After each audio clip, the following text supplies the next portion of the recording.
Salut à tous et bienvenue pour votre nouveau numéro du Journal des Sports.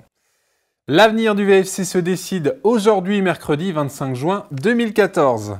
Hier, le président Legrand a tenté de finaliser un dossier avec des investisseurs locaux après le départ de l'ex-président troyen Thierry Gomez.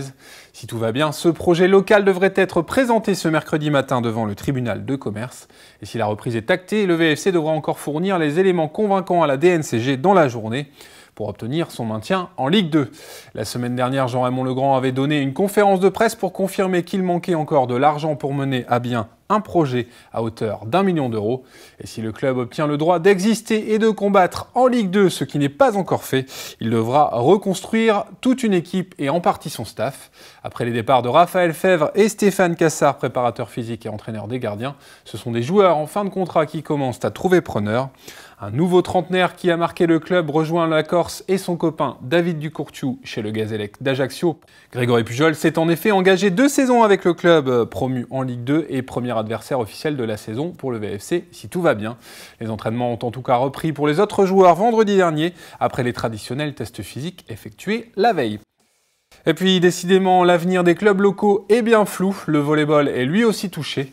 Le Hainaut Volley, en grande difficulté financière, attend des nouvelles de la DNACG. Dans le dernier rapport de la Ligue nationale de volley, le club valenciennois fait figure de mauvais élève avec un ratio budget-résultat sportif catastrophique. Voilà pour le passé. L'avenir, lui, sera-t-il rose? Difficile de le savoir aujourd'hui. La décision définitive de la DNCG est prévue pour la fin de semaine, voire le début de la suivante, selon une source proche de la Ligue nationale de volley. On revient maintenant sur le meeting du souvenir de l'US Valenciennes Athlétisme, une 28e édition qui s'est déroulée ce vendredi 20 juin au stade Pierre-Carousse et sur laquelle le JDS revient en images dans ce petit sujet. Le 28e meeting du souvenir a fait le plein vendredi dernier malgré la concurrence de l'équipe de France de foot. Au final, 146 participants de 26 associations différentes avaient fait le déplacement jusqu'au stade Pierre-Carousse. À 21h passé, la compétition au label régional a donc vu défiler sauteurs, lanceurs et coureurs, aussi bien à la perche, en longueur, au disque et au poids, ainsi que sur les 100 et 200 mètres du challenge Didier Lorette ou le 1000 mètres du prix Alain Richer. Derrière les 34 participants des locaux de l'US Valenciennes Athlétisme pour 49 participations au total, ce sont les Lillois du LMA avec 26 personnes présentes et 42 épreuves qui ont remporté le challenge Richard David, récompense attribuée au club le plus représenté. Côté performance enfin, la soirée a vu le doublé sur 100 et 200 mètres aussi bien chez les hommes que les femmes, réalisé par Alexandra Banti et Jason Mombanga.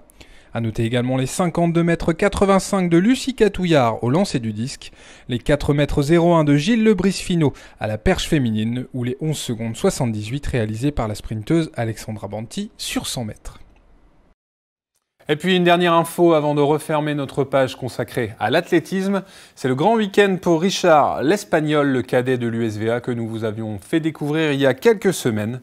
Ce coureur de semi-fond s'était brillamment qualifié pour la Coupe du Monde de course de montagne à Arco di Trento en Italie. Un événement qui aura lieu ce dimanche 29 juin. On lui souhaite donc bonne chance.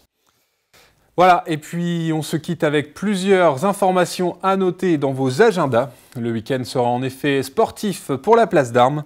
Dimanche 29 de 10h30 à 18h, ce sont les VTTistes spécialistes du trial qui vont venir l'animer dans le cadre du VTT Trial Park. Un show proposé par la ville de Valenciennes avec au programme un spectacle de VTT, des démonstrations de professionnels et des initiations au trial pour les enfants. Et puis, dès la veille, c'est un autre sport spectaculaire qui aura envahi la place valenciennoise.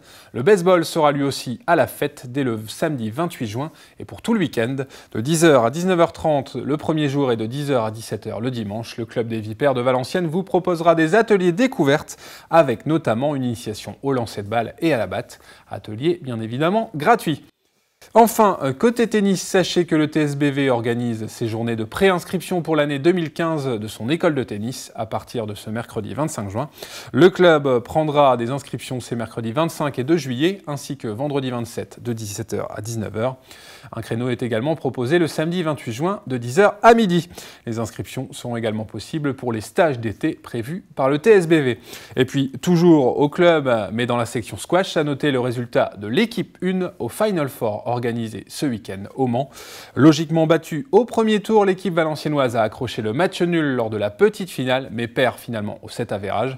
Une 4e place qui est tout de même une réussite pour un promu qui est actuellement sur un gros recrutement avec un des premiers joueurs mondiaux pour faire mieux l'année prochaine. Affaire à suivre.